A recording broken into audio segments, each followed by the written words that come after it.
friends, my name is Baron, and let's talk about some book stuff.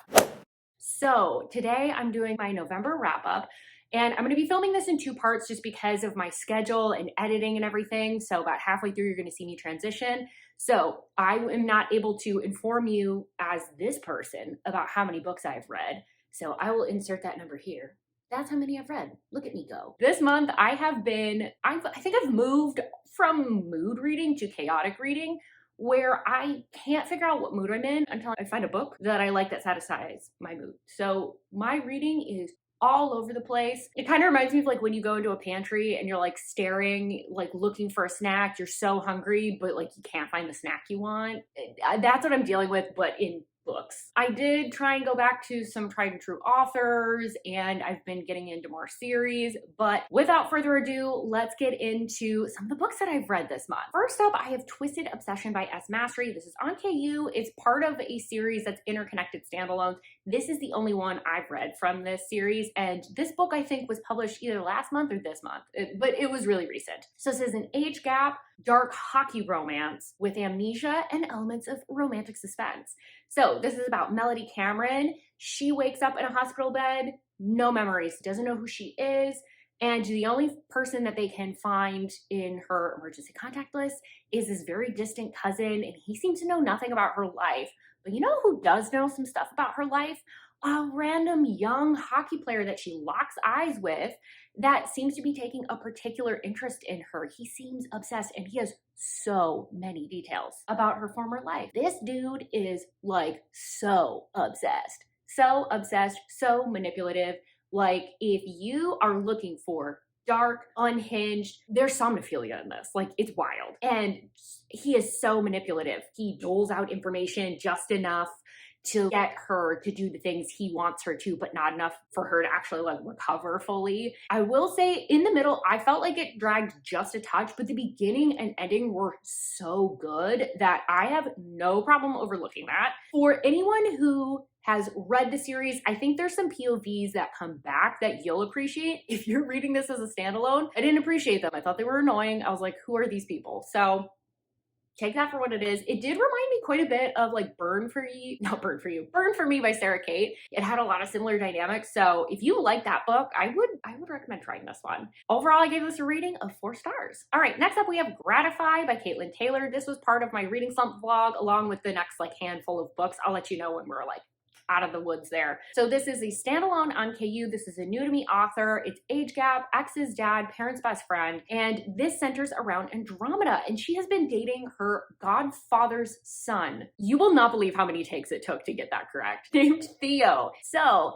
he ends up doing something where they break up, and shortly after that, her parents pass, and she is left reeling. She's supposed to graduate from high school. She's supposed to do this internship with her godfather and her dad at their company, and then go off to college, but emotionally, she is just wrecked. So in order to recover, she moves in with her ex and her godfather. Things get really complicated from there. So my thoughts on this. I think this has a lot of similar feelings to like Birthday Girl and Meant to Be by QB, kind of like mushed together. It's got a lot of the same vibes. I did end up having to DNF this book. I don't know if it's me or the slump. I did have a friend message me and say they had to DNF it as well, but I don't know how their reading's going right now, so take that for what it is. It couldn't hold my attention. I wasn't feeling the emotions. I wasn't feeling attached to the characters, and then there was like one scene that I just like made me roll my eyes, and I was like, ooh, that's a good sign to DNF. I need to not continue on with this. I'm not gonna give this a rating. I might come back to this at some point, but not anytime soon. Next up, also in that vlog, is Vicious by LJ Shen,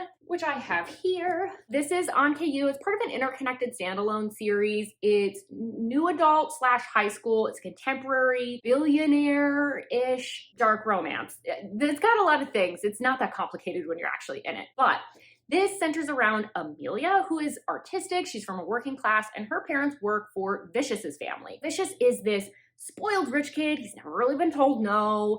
his parents kind of just like let him be a free range menace. So in high school, he just kind of like rules the school. He throws these wild parties. He bullies everybody, including Amelia, because he believes that she knows something that he's been trying to keep buried. And she found out because obviously the parents like work for his family. So in the past timeline, we're dealing with this bullying scenario because he is trying to control her. And she's just like, dude, I just met you. You seem like a massive jerk. She's not taking any of it. Years and years down the line, they end up running into each other in New York City. And Vicious, he's not done with her. He has additional plans that involve Amelia. And he makes her an offer that she really can't refuse because she's in a little bit of a bind right now financially. There's so many things at play here. She's kind of untouchable for certain reasons. And I just, did you get the rest of the plot? Do you like it? All right, great. So this for me is a reread. I love this book. It was one of my first forays into dark romance. I remember so much of this book. And I think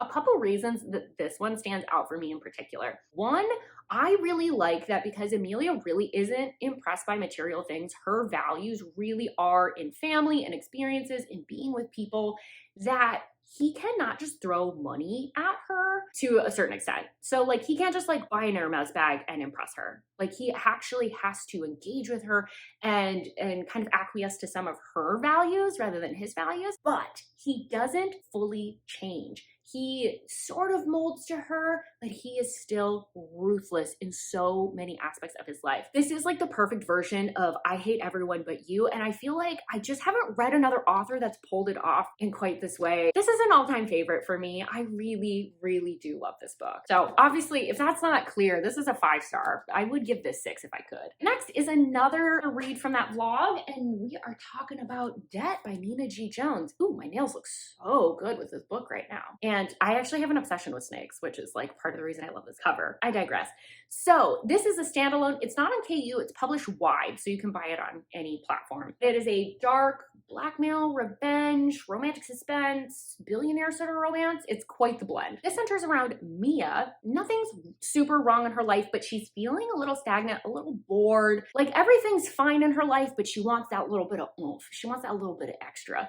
And her friend tells her about a service that is by referral only, that she can hire someone to non-con her. She can set up all the dirty details about it. So she gets a little tipsy one night and she decides to go for it. But unfortunately, someone ends up filming this non-con scenario and blackmailing her with it and ends up completely taking over her life. And that man's name is Tax. My thoughts on this one. So I love the way Nina G. Jones does melancholy heroines, and I love the internal thought process they have while going through trauma and trying to process it. I think she expertly captures that state of mind, and I don't think I've really found another person that has been able to do it like she does it. I would say that if you've ever been curious about Take Me With You by Nina G. Jones, but you're like, I don't think I can handle the darkness, the dynamic between the hero and heroine in this book is quite similar. That one is way, way, way darker. Well, this one's pretty dark too, but that one's way, way, way darker. So if you think you can handle this one, it might be a good little like test to see if like you like her style of writing. The other thing that I love, because there was a revenge plot line, it did give it like this kind of thriller-ish feeling because you have all of these things at play.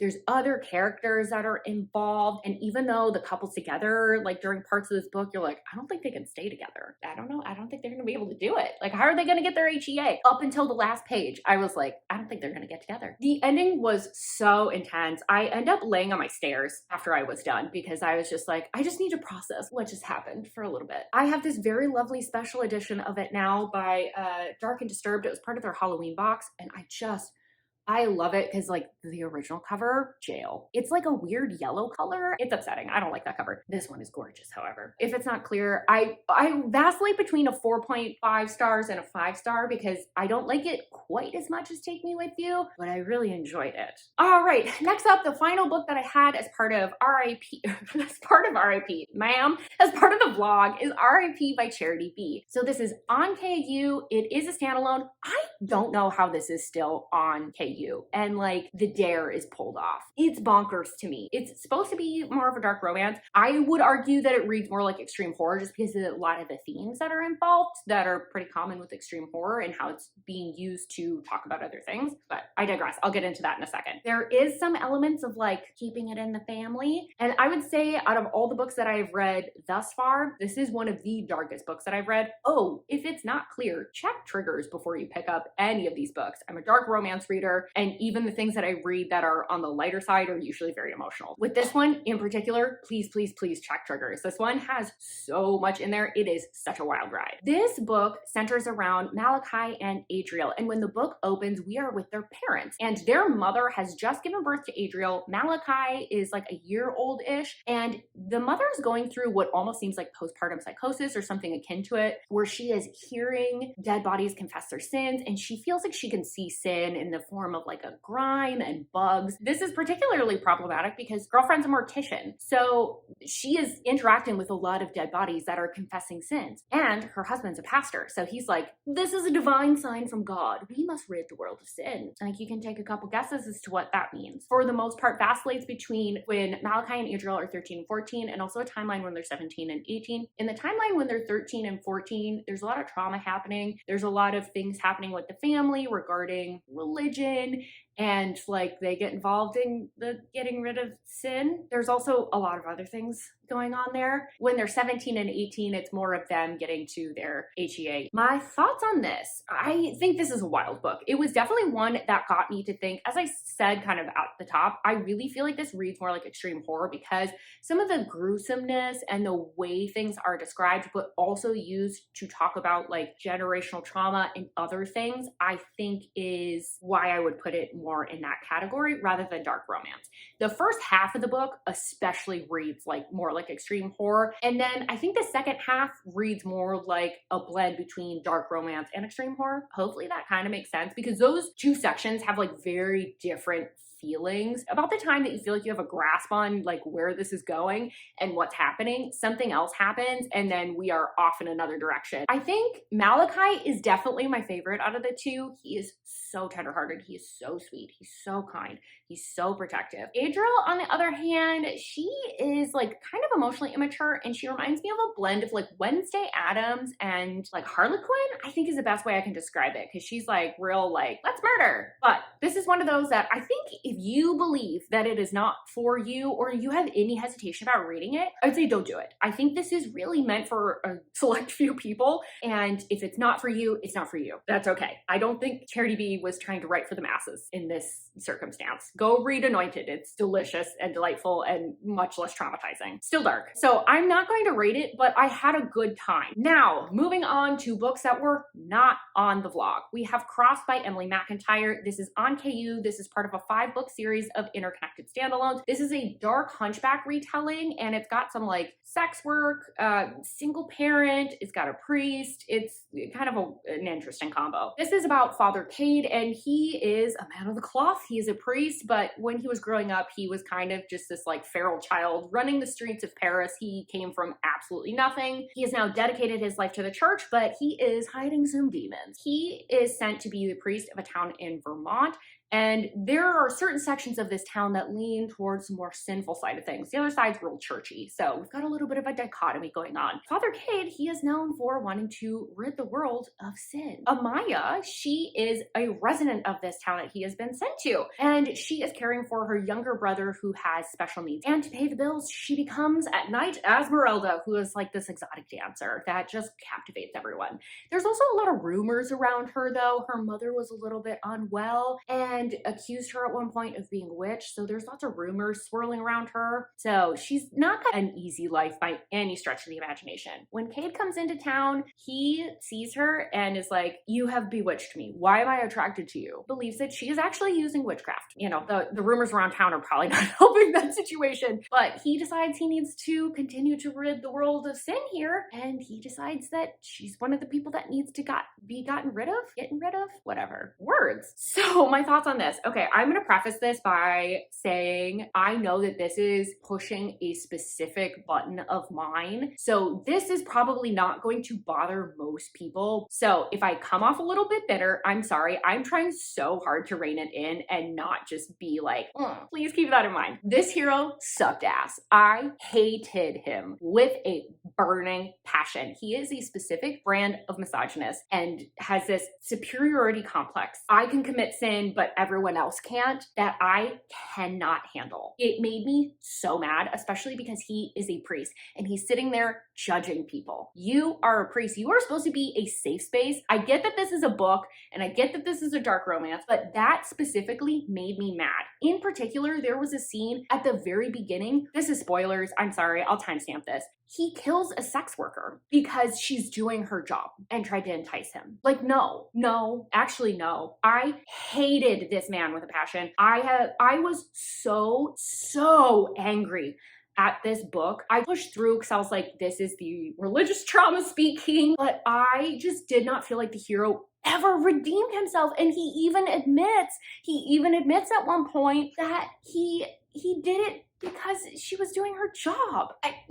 And I think we're supposed to excuse it because like the heroine didn't like her, but like, okay, I'm sorry. I'm trying to reel it in. Okay, so that aside, I'm gonna get away from that so I don't just like combust. The heroine I felt like was a little too similar for me to the heroine from Hooked. A lot of her circumstances were really similar where she's taking care of the younger brother. She's kind of got this guy that's like looming over her and trying to pull all the strings and like make life easier for her. I just felt like it was way too similar for me. And then I liked the hero even less. And I will say the character I loved the most was the brother. I thought he was real sweet. I liked the interactions that he had with the heroine. So that's kind of what saved this from being a 1 star. I gave this a rating of 2 stars. This is my least favorite book in the series and I'm so devastated. Ugh. All right, moving on. So next up I read the second and third book from a Flesh and Bone series by Harper L. Woods. The second book is What Hunts Inside the Shadows and the third book is What Lurks Between the Fates. So I know that the fourth book is coming out sometime soon. I think the release date got pushed, but I kind of read those in preparation. These are dark, high fantasy romances. It's fae-centered. The plot of this, so I don't spoil the second and third book, there's like a veil between the human and the fae world, and abruptly one day this just tears open and the fae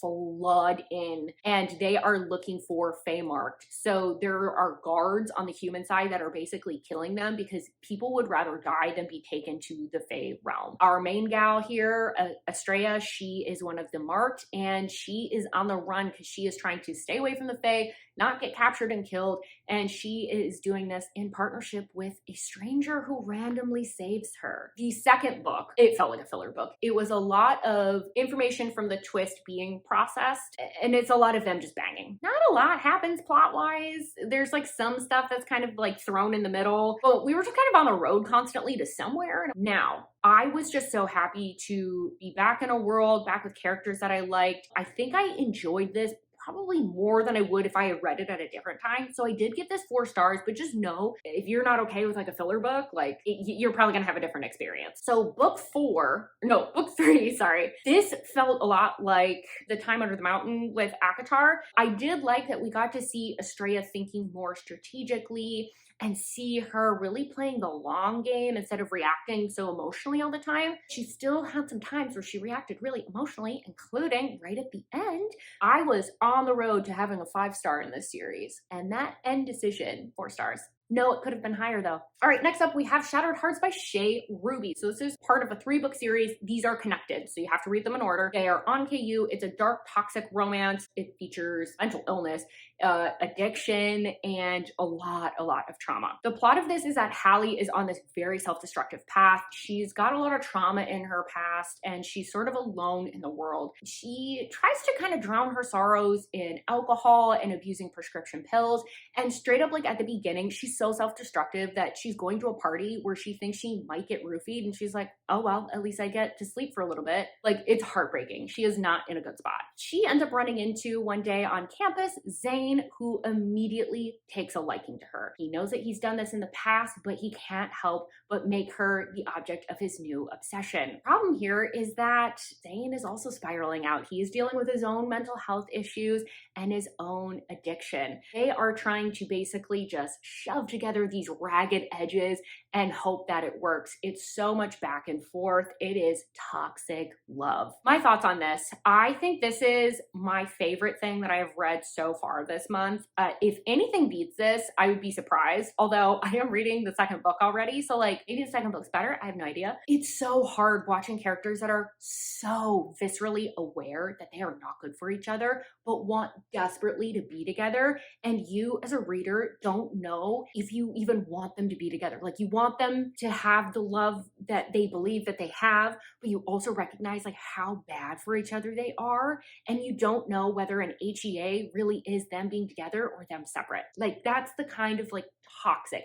This feels and reads more like a contemporary that is very dark than a dark romance, because it is just so heavy. Someone described this in a review as being pulled underwater and you never come up for air. And that's the best way to describe this book. Like, you get the intro, you get the setup, and then you are just dragged into the depths. And it is rough. They have atmosphere to the relationship. They feel inevitable in a certain way. I did get teary-eyed, and I don't have that happen very often, about a third of the way through the book. And I was like, oh, this is going to be rough. You can definitely tell with the mental health issues that Shea Ruby is pouring in her own experience. And she even says this in the author's note, so this isn't even me like inferring anything. Like, you can just feel that it's got a lot of personal experience, and the writing is gorgeous. This is now my most highlighted book to date. It used to be Take Me With You by Nina G. Jones. I thought that writing was beautiful as well. There's so many lines in there where I was just like, oh, she perfectly captured a certain feeling, a certain sensation, a certain circumstance. And I think if you've ever been in a very toxic relationship and you know that back and forth, the highs are so high and the lows are so low, I think you're gonna like this. You'll find it cathartic. It's just, I love this book so much. 5 stars unequivocally. The person that held me accountable, thank you for keeping me accountable. You're the realist, you're the best. I love this book. You were right, it is a top read of the year. Our final book for this recording session is going to be Gothicana by Runix, and this is a standalone. I think it used to be on KU, but it no longer is. This is a gothic romance that's got an eerie academic setting, and it's got a mystery. So this is about Corvina. She has spent most of her life pretty isolated. Her mother homeschooled her. She had a lot of mental health issues. So Corvina hasn't really been out in the world very much. Something befalls her mother and she's now very alone. She ends up receiving an admission letter to a university, full ride scholarship, and she feels like this is just the universe speaking to her, and she accepts. This university, old, it's super isolated. It's like up in this mountain. It does not have a great reputation with the locals. They're always like, yeah, there's a lot of deaths up there. Like, that's kind of creepy. There's a lot of like mystery and death that surround this castle. This is where she meets Vaude Deverall, and he is a part-time professor and former student of this university. He is acutely familiar with everything that's going on, and once they've crossed paths, they seem to just be pulled together. And all the while, they are trying to fight their love, fight their attraction, because we've got a student-teacher relationship, and they are trying to solve the mystery and figure out why there are all these deaths surrounding this university. My thoughts on this. This was written in third person, which threw me off initially and took a little bit of a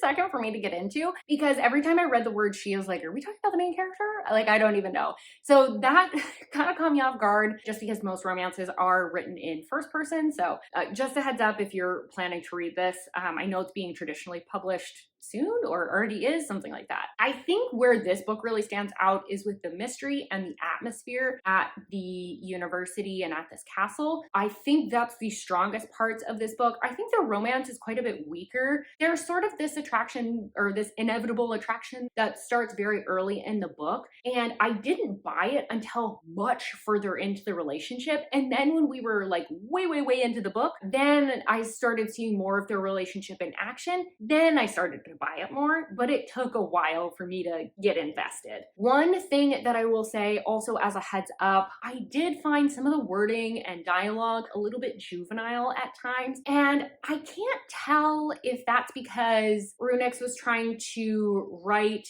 as like a young person and it comes off juvenile because of that, or if like that's just kind of generally her writing style. But there was like occasionally like something would be described and they're like, the room is ginormous. I don't think that this is something I've seen a lot of people complain about. So just like, if you're a picky bitch like me, just like be aware. So those are all the books that I have for you in this recording session. Future me, but still the past for you, will step in a hot second and she'll let you know about all the other books I read for this month. And we're back. I was gonna try and be really cute and just have everything be almost the same, and then I realized my Christmas tree is in the background now, so that kind of shot that horse in the face. What have I finished since we last talked? So next, after I picked up Gothicana, I picked up The Devil Wears Black by LJ Shen. This is on KU. It's a standalone, and I think the audio is also available on KU as well. It's contemporary romance, it's second chance, and it's got hate to love. So the plot of this is that Maddie is sort of a starving artist. She's a designer of bridal gowns in New York City, and she has a very sensible boyfriend that is a pediatrician. Her entire life kind of gets blown up because Chase Black, her rich jerk ex, comes back into her life. He asks her to pretend to be his fiance. Chase knows that her nickname is Martyr Maddie, so she'll literally do anything for anyone. And he pulls the ultimate card and says, my dad is actually dying. Can you just fake be my fiance for a day, a weekend, and then no more? So this I picked up because I wanted to read some more LJ after I got done with Vicious, but I think this really is part of the reason that I stopped picking up her stuff, which is that LJ kind of is a little bit formulaic with her relationships and her dynamic between her hero and heroine.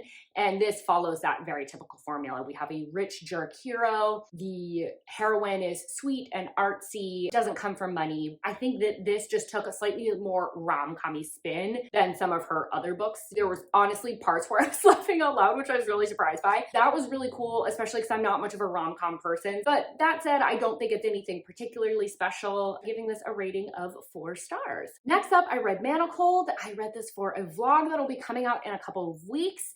This is free because it's fan fiction, and fan fiction you can't make money off of. So this is a standalone. It's over 1,000 pages, so it's basically 3 books in one. It's Harry Potter fan fiction. Specifically, it's Draco and Hermione fan fiction, and it's got like a Handmaid's Tale spin to some of the parts of the book. The premise of this is that instead of Harry Potter winning the last battle, they have lost. Him and the Order have been defeated. Voldy and his henchmen have taken over, I think, Great Britain and parts of Europe in general. Hermione ends up captured during the last battle, and she ends up in solitary confinement because someone was a little bit vindictive. This wasn't the intention, but she's been in solitary for so long that it ends up locking away some of her memories and they can't access them. So they decide that they are going to enroll her in their breeding program because they believe that something with the pregnancy will actually help heal parts of her brain. There's some like fetal magic basically, or changes that you undergo during pregnancy that would allow her to be able to access those memories again. They've started this breeding program because they're having issues with the pure bloodlines continuing. I mean, they're not saying it, but like,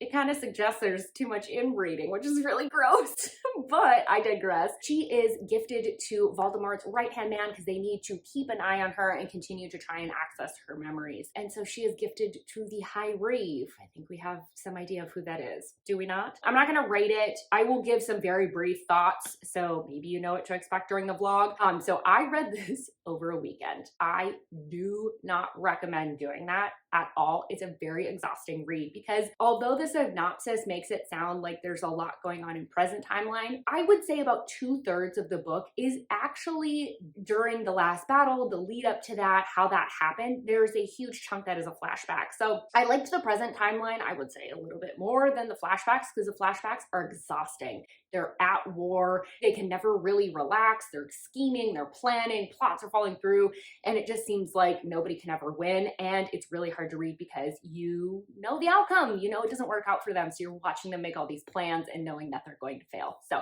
it's a little tough to read in that regard. It's also 1,000 pages. So it was a lot to take on for just a short amount of time. If I was to reread this again, I would maybe read these in different phases. So treat the first intro section as a book, treat the flashbacks as a book, and then treat the jump back to the current timeline as another book. I just take my time a little bit with it. Overall, I had a good experience with it. Like I said, I have a vlog coming, so if you want all my in-depth thoughts, you shall receive them. Then I tried to be holly jolly and I read A Holly Jolly Ever After by Sarah Simone and Julia Murphy. So this is the second book in a traditionally published series that's sort of like spicy, Christmassy books. It involves some like spicy-ish content making. There is one trope in here. Saying there's a spoilery trope in here, I feel like kind of gives it away, but there you go. That's the warning. So the plot of this is that Callum was part of a boy band called Ink. They have since moved on. They were kind of one-hit wonders, and he now owns a pizza chain and kind of just living out his life being the goofy playboy that kind of sleeps with all the bridesmaids. Eventually, a sex tape of him is leaked, and it kind of puts him back in the spotlight. This company that is sort of like a Hallmark movie channel, they're trying to get into like edgier content, and they want like an After Dark branch, and they're like, hey, you would be great as a lead person for our like Santa pick that we're trying to do for the holidays. Opposite of him, they have Winnie, who is a good girl. She produced a lot of Christian content. She had her purity ring. She waited till marriage. She married her like childhood sweetheart, and she was a childhood star. So she's really made all the correct decisions throughout her entire life. And now she's kind of having a moment where she's falling from grace. She's getting divorced because her husband was cheating on her, although the rumors are that it was actually her. She's just having a tough time, but she's wanting to sort of rebrand and just do some more things for herself. So she decides to partake in this movie. But these two have history as part of the problem. Callum, when they were younger, posted a unflattering photo of Winnie that suggested that she was passed out drunk, caused a lot of rumors to swirl around her. And the thing is, Callum is completely clueless and has a massive crush on her. So what could possibly go wrong? My thoughts on this book. I think the overall plot, like the plot that I just described to you, is fun. It was entertaining. I enjoyed that. I think where this goes a little bit wrong is it tries to do way too much. There's too many side characters that have fully fleshed out backstories. There's a nephew that's going through some struggles. There is, issues with the parents. There's callbacks to previous couples. There's setups for couples that are upcoming. And it just sort of like at points felt like it lost sight of the fact that this is just like a Christmassy romance and was trying to do too many things. So it's kind of hard to rate it because it's like the main plot is great, but all the side plots were exhausting and annoying and I didn't care about them. I think the other thing too, I can't remember, I think it was the female narrator, when she did Callum's voice, made him sound like a stupid surfer bro, kind of. It made that character a lot less endearing, especially from Winnie's perspective. And so I had a hard time wanting to root for them when I'm just like, he's just an adult toddler. So that was kind of frustrating. But I'm going to settle on a rating of 3 stars. I think it's fun if you're looking for something sort of Christmassy, sort of spicy. You don't mind the chaos of a wandering plot line and lots of side characters, but I really wish this had been edited down. Next up, I read Done and Dusted by Lila Sage, and this is the first in a series. It's not on KU anymore, I believe. It's sort of a Western childhood enemies to lovers, I guess. Part of this is that Emmy has no idea what to do. She's a very accomplished barrel racer, but she's recently bucked from her horse. She's just having a hard time trusting herself again to get back up on the horse, and she ends up kind of blowing up her life. She moves back home. She ships her horse back. She gets rid of her apartment. She breaks up with her boyfriend. Like, she has cut ties, and she is back in Meadowlark. That's where she runs into Luke. He's sort of a notorious bad boy. He's a perpetual bachelor, known for being a little bit of a playboy, and he owns the local bar. He also happens to be Emmy's brother's best friend, who used to sort of antagonize her and pick on her like another big brother would. When they run back into each other, they have some sparks kind of flying. Luke just absolutely cannot keep his eyes off of her, and slowly they are pulled into each other's orbit. The plotting and pacing of this was almost identical to the Tentacles and Triathlons book that I read by Ashley Bennett. It hit a lot of the same markers because a lot of the book is Luke and Emmy working together to get her back on the horse, very similar to how they were working together to get him to the triathlon. The end portion is them revealing that they've been in a relationship. Everyone sort of knew and saw that there was a change in them. And the thing that sucks is because I've already read a book that felt very similar pacing-wise, plotting-wise. It didn't feel as interesting because of that, but I liked the Western content better than the triathlon training. It sucks because I think if I had read this first, I probably would have rated it higher, but I think because I've just read something so similar to it very, very recently, I wasn't as amazed with this book as everyone. Now, that said, if you are looking for small town, Western, soft, sweet, this is perfect. You're gonna love this. I am torn on a rating personally. I'm thinking I'm gonna go with a 3.5. Realistically, I feel like it should be closer to a 3, but know that that's not a bad book. It's just, I've already read something like this. All right, we've got a change in the sunlight, so sorry if the lighting's changing. But next up, I read Battered Bodies. Oh, good Lord, I messed that up. It's Battered Souls, not Battered Bodies. By Shea Ruby. This is the second book in the Broken series, so it's the sequel to, or the second book in the series with Shattered Hearts. This is on KU. I don't want to go over the plot of this too much just because I don't want to spoil anything, but this does take a big transition from more of that emotional, gripping, gritty feel that was in the first book. There's still a lot of push-pull with this, but it does make a transition from being more emotional into more like crime-based types of things. There's an introduction of like a love triangle. It really just shifted quite a bit. It had more, I would say, noticeable issues with the writing and the structure. Now, I'm already fully bought into this book, these characters, this series. So like they didn't bother me, but I know that there's going to be certain things that bug other people. In general, there's a lot of details that are a bit unnecessary. So it feels like it could have been tightened up. I think this is one of those times that I think it probably should have been edited a little bit more if I'm being really objective about it, just because some of the writing did feel clunky, a little bit overly descriptive. Again, did not bother me because I'm already in it with the characters that I don't mind the extra details. I loved the characters. I still love the characters. I love the push-pull dynamic that they have. I love how they don't want to hurt each other, but they do hurt each other in the process of trying to get the things they want. They come across manipulative, but they're not trying to be. And I think that Shea Ruby, because she really excels at that, and that really is the core of the book, that I still ate this up. So I'm giving this 4 stars, but definitely note that if you're reading through this series, this one does feel very, very different than Shattered Hearts. But those are all the books that I have read in December. Oh my God, this wrap up is for November. I'm trying to end the holidays before they even start. What a little Grinch. So with all that, let me know what you read in December. What was your favorite read? Have you read any of these books? Do you have opinions on them? Do you have recommendations for December reads? I would love to hear all the things. Let's chat books in the comments. And don't forget to like this video if you liked it, subscribe if you want more content from me, and I hope to see you on my next video. Bye-bye!